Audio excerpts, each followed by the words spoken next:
হায় হায়, কি একটু সর্বনাশ হয়ে গেল।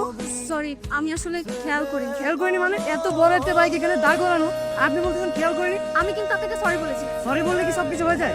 আমি যদি এখন আপনাকে লাথি মেরে ফেলে সরি বলি তখন কেমন লাগে বলুন তো? লাথি মারবেন মানে? আপনি কিন্তু এখন খুব বাড়াবাড়ি করছেন। বাড়াবাড়ি দেখছেন কি আপনি? হ্যাঁ, আমার বাইক নষ্ট করে জরিমানা যদি আপনি না দিয়ে এখান থেকে যান তাহলে দেখেন বাড়াবাড়ি কত প্রকার আর কি কি। সামান্য একটা বরবটি ব্যাগ পড়ে গেছে, এই জন্য আমি জরিমানা দেবো? অবশ্যই দিতে হবে। যদি না দেই?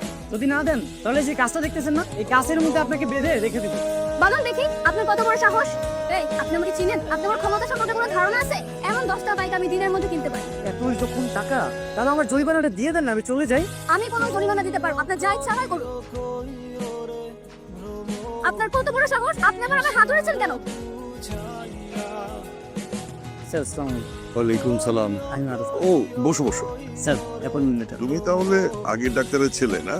জি স্যার। অবশ্য কোথাও মিলে এই চাকরিটা অবশ্য তোমারই প্রাপ্য, কিন্তু তোমার সমকক্ষ আরেকজন ক্যান্ডিডেট আছে, সেটা জানো তো? কিন্তু স্যার চাকরিটা তো আমারই হবে, কারণ এখান থেকে আমার বাবা রিটায়ার করেছে।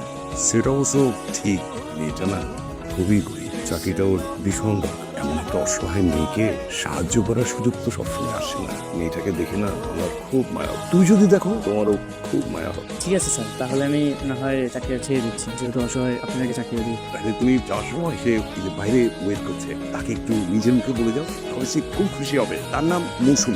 স্যার তাহলে আমি আসি। আসসালামু আলাইকুম। ওয়ালাইকুম আসসালাম। তুমি আসলে খুব ভালো ছেলে মারুফ। আপনার নাকি চাকরিটা খুব দরকার, এই জন্য আমি আমার চাকরিটা আপনার জন্য ছেড়ে দিয়েছি। বেস্ট অফ লাক, মন দিয়ে চাকরিটা করবেন। Thank you.